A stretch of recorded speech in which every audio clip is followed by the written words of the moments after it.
Good morning. మన ప్రభు అయిన యేసుక్రీస్తు నామంలో మీ అందరికీ నా వందనాలు తెలియజేస్తా ఉన్నాను. మరొక దినాన దేవుడు ఈ రీతిగా మనలను సమకూర్చినందుకు దేవునికి స్తుతులు స్తోత్రములు చెల్లిస్తా ఉంటా ఉన్నాను. రండి మనం ప్రార్థన చేసుకొని ప్రతిదినము ప్రభువుతో అన్న ఈ కార్యక్రమాన్ని ప్రారంభించుకుందాం. తలలు ఉంచుదాం, కళ్ళు మూసుకుందాం. పరిశుద్ధుడైన తండ్రి, ప్రేమ కలిగిన మా దేవా, మీకు వందనాలు. మీరు మాకు ఇచ్చిన ఈ సమయాన్ని బట్టి మీకు వందనాలు. ఈ ఉదయకాల సమయంలో మీ పాదాల దగ్గర మేము చేరి ఉంటూ ఉంటుండగా మీరు మాతో మాట్లాడమని, మమ్మల్ని బలపరచమని మీ దయగలిగిన హస్తాలకు మమ్మల్ని అప్పచెప్పుకుంటూ యేసుక్రీస్తు నామంలో ప్రార్థించి వేడుకుంటున్నాను తండ్రి, ఆమేన్. ఈ లోకంలో మీకు ఎవరైనా శత్రువులు ఉన్నారా? ఇంటి ఉదయాన్ని శత్రువులు ఉన్నారా అని అడుగుతున్నారా అనుకుంటున్నారా? చాలా మంది మనకు శత్రువులు ఉంటారు కదా. చాలా మంది మనలను అంతమొందించాలని, చాలా మంది మనలను నాశనం చేయాలని, ఏ రీతిగా అయినా సరే మనల్ని నష్టపరచాలని, కష్టం కలిగజేయాలని చాలా మంది శత్రువులు పొంచి ఉంటారు. శత్రువులు లేని వారు ఒక్కరు కూడా ఉండి ఉండరు నాకు తెలిసి కదా. సో ఈ ఉదయకాల సమయంలో ఈ వీడియో వీక్షిస్తున్న సహోదరుడా సహోదరి, నీకు కూడా శత్రువులు ఉండి ఉండొచ్చు. అయితే మన కంటికి కనబడుతూ ఉంటున్న శత్రువులు మనకు డైరెక్ట్ గా ఒకవేళ మనకు నష్టాన్ని కష్టాన్ని తీసుకురావచ్చేమో గాని, మనకు కంటికి కనబడని ఒక బద్ధ శత్రువు ఉంటా ఉన్నాడు. ఎవరా శత్రువు? రైట్, మీరు అనుకుంటున్న ఆ శత్రువే. ఎప్పుడైతే యేసుక్రీస్తు ప్రభువుని మనం సొంత రక్షకుడిగా అంగీకరించామో అప్పటి నుంచి కూడా మనకు బద్ధ శత్రువు అయిపోయాడు సాతానుడు. బద్ధ శత్రువు అయిపోయాడు, మనకు విరోధి అయిపోయాడు. మనకు విరోధిగా శత్రువుగా ఉంటున్న సాతాను ఎలాగైనా సరే మనలను ఇబ్బంది పరచాలని, కష్టపరచాలని, దుఃఖపరచాలని, భయంకరమైన దుస్థితికి మనల్ని తీసుకెళ్లాలని ఎప్పుడు ఏదో ఒక కుట్ర కుయుక్తి పన్నుతూనే ఉంటాడు. అందుకనే దేవుడు ఈ మాట రాయిస్తా ఉన్నాడు.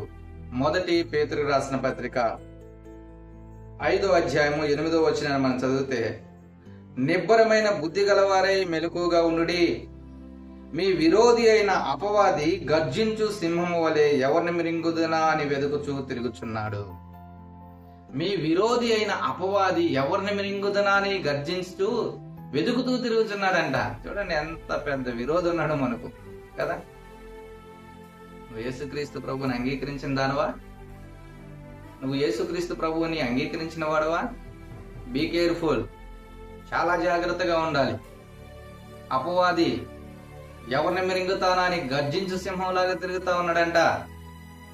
నువ్వు ఎప్పుడైతే అపవాది పార్టీలో నుంచి యేసుక్రీస్తు ప్రభు పార్టీలోకి మారావో, అప్పటి నుంచి నిన్ను నాశనం చేయాలని, అప్పటి నుంచే నిన్ను అంతమొందించాలని, అప్పటి నుంచే నీకు కష్టాన్ని కలిగజేయాలని ఎదురు చూస్తూ ఉంటున్న వాడిగా ఉంటా ఉన్నాడు.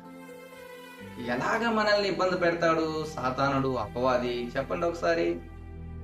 ఎలాగ మనల్ని ఇబ్బంది పరుస్తాడు? ఎలాగ మనకు కష్టాన్ని తెస్తాడు? ఎలాగ మనల్ని నాశనం చేస్తాడు అంటే, కావలసినన్ని పరిస్థితులు వాడికి ఉంటా ఉన్నాయి.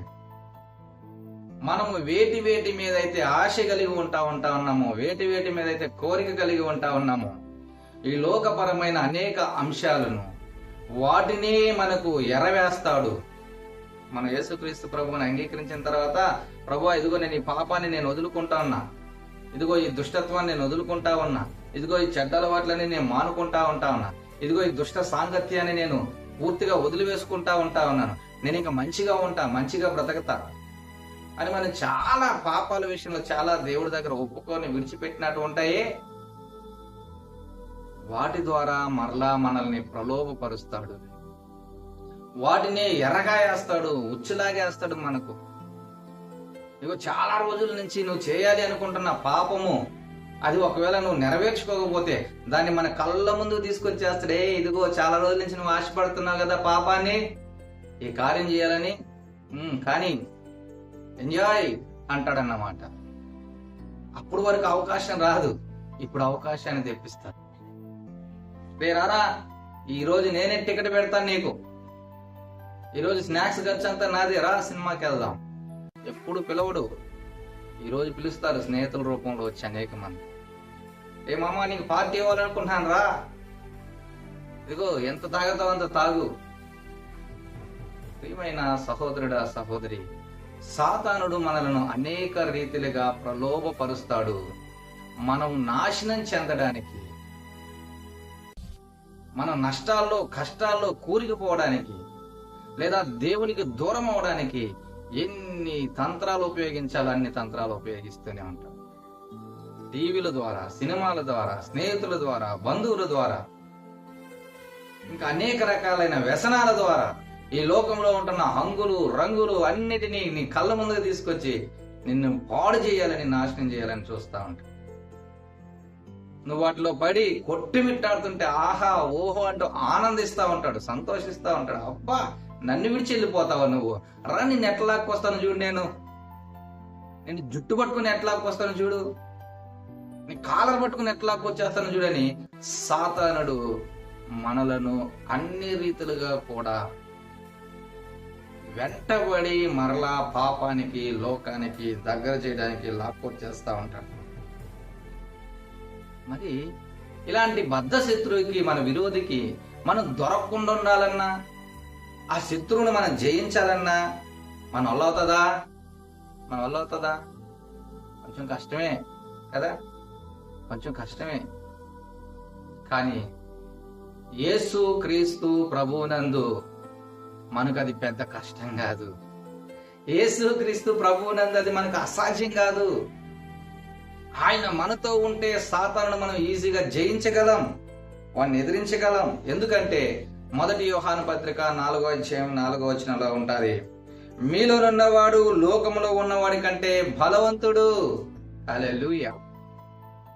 మనలో దేవుడుంటే, యేసు క్రీస్తు ప్రభు ఉంటే, లోకములో ఉన్నవాని కంటే, అపవాది కంటే, ఈ సాతానుడి కంటే ఆయన ఎంతో బలవంతుడు. కాబట్టి వాడిని మనము ఎదిరించవచ్చు, వాడిని మనం జయించవచ్చు. ఆయన లోకమును జయించిన దేవుడు. ఆయన సాతానుడి యొక్క తలను కలువరి శిలువలో చితక్కొట్టిన వాడు. ఆయన జయించి ఉన్నాడు కాబట్టి వాడి మీద జయాన్ని మనకి ఇవ్వగలడు. ఉన్నాడా? నీలో దేవుడు ఉన్నాడా? నీ హృదయంలో దేవుడు ఉన్నాడా? బలమైన దేవుడు ఉంటా ఉన్నాడా? ఒకవేళ లేకపోవడాన్ని బట్టేనేమో నువ్వు సాతానుడికి దొరికిపోతా ఉన్నావు, లేకపోవడాన్ని బట్టేనేమో సాతానుడికి నువ్వు లడ్డులాగా దొరుకుతా ఉన్నావు, ఓడిపోతా ఉంటా ఉన్నావు, పాపాలకి మరలా మరలా మరలా వెళ్ళిపోతా ఉంటా ఉన్నావు. నీలో ఉన్నవాడు లోకంలో ఉన్నవాని కంటే గొప్పవాడిగా ఉన్నట్లయితే నువ్వు సాతానుడిని ఎదిరించవచ్చు, జయించవచ్చు, వాడి మీద విజయాన్ని పొందుకోవచ్చు. యాకోబు పత్రిక 4వ అధ్యాయం 7వ వచనంలో ఉంటది, అపవాదిని ఎదిరించుడి, అప్పుడు వాడు మీ యొద్ద నుండి పారిపోవును. పారిపోవును. ఎదిరిస్తున్నావా? ఇదిగో నీ ముందుకి ఏదైనా ఒక పాపాన్ని తీసుకొచ్చి అలా నిలబెట్టి కానీ కానీ కానీ మళ్ళా మళ్ళా అవకాశం రాదు, కానీ అటు ఇటు చూసి కానీ చేసేయి, నువ్వు లాగిన్ చేసేయి, నువ్వు చేసేసేయి, నువ్వు చూసేసేయి, నేనున్నా కదా కమాన్ అని వాడు నేను ఎంకరేజ్ చేస్తా ఉన్నప్పుడు ఎదిరిస్తున్నావా? కాంప్రమైజ్ అయిపోతా ఉంటా ఉన్నావా? దేవుడు అంటున్నాడు, అపవాదిని ఎదిరించుడి, అప్పుడు వాడు మీ యొద్ద నుండి పారిపోతాడు. పారిపోతాడు. ఉదయకాల సమయంలో ఈ మాటలు వింటున్న ప్రియా సహోదరుడా సహోదరి, ఎదిరిస్తున్నావా? అపవాదిని కౌగిలించుకుంటున్నావా? వాడు అనేక రకాలైన పాపాలను నీ కళ్ళ ముందుకు తీసుకొస్తా ఉన్నప్పుడు ఆశపడుతున్న దానిగా ఉంటున్నావా? నువ్వే అయితే ఒప్పుకొని విడిచిపెట్టాలని ఆశపడి వాటన్నిటిని ఒప్పుకున్నావో, విడిచిపెట్టావో, మరలా వాటి వైపుకు నీ మనసు మరలించడానికి వాడు తీసుకొస్తా ఉన్నప్పుడు ఎలా ఉంటున్నావు? ఎదిరిస్తున్నావా? ఏ సైతానా ఛీ పో అనగలుగుతున్నావా? అటు ఇటు చూసి ఏమైనా కాంప్రమైజ్ అయిపోతున్నావు? అలా అయిపోతూ ఉన్నట్లయితే నిన్ను లోకంలోకి, పాపంలోకి పూర్తిగా లాగివేసి, దేవుని నుంచి పూర్తిగా దూరం చేసి నిన్ను నాశనానికి తీసుకెళ్లిపోతాడు. జాగ్రత్త, నిన్ను నాశనానికి. అందుకనే మీ విరోధి అయిన అపవాది గర్జించు సింహం వల్ల ఎదురు చూస్తా ఉన్నాడు. జాగ్రత్త, ఎవరిని మింగుదనాన్ని చూస్తా ఉన్నాడు, జాగ్రత్త. అందుకే దేవుడు అంటున్నాడు, నిబ్బరమైన బుద్ధి గలవారే మెలకుగా ఉండండి. ఎలా ఉంటున్నారు? ఎలా ఉంటా ఉన్నారు? మెలకుగా ఉంటున్నావా? ఎదిరిస్తున్నావా? నీలో బలమైన దేవుణ్ణి ఉంచుకొని దేవుని సహాయంతో సాతాన్ని ఎదిరిస్తున్నావా? తరమగలుగుతున్నావా? ఆలోచన చేయి. లేదు, నేను పాపానికి లొంగిపోతున్నాను, పాపంలో జారుకుంటా ఉన్నాను, సాతానుడికి నా జుట్టు అందించేస్తున్నానని అనుకుంటున్నట్లయితే దేవుని అడుగు, ప్రభువా ఈ సాతానుని ఎదిరించగలిగే శక్తి నాకు దయచేయి, నా విరోధి మీద నాకు జయాన్ని దయచేయి అని చెప్పి ఉదయకాల సమయంలో దేవుని అడుగుదాం. దేవుడు సహాయం చేస్తాడు. ప్రార్థన చేసుకుందాం, తలలు వంచుదాం. తండ్రి, నీ కొందనాలు నాయన, ఈ ఉదయకాల సమయంలో మా విరోధి అయిన అపవాదిని మేము ఎలా ఎదిరించాలో, వాడి మీద మేము ఎలా జయం పొందుకోవాలో మాకు తెలియదు. వాడిని జయించాలని ఆశపడుతున్న ప్రతి బిడ్డకి మీరు తోడుగా ఉండండి. మీరే సహాయాన్ని అనుగ్రహించి నడిపించండి. యేసుక్రీస్తు నామములో ప్రార్థించి వేడుకున్నాను తండ్రి, ఆమేన్. God bless you.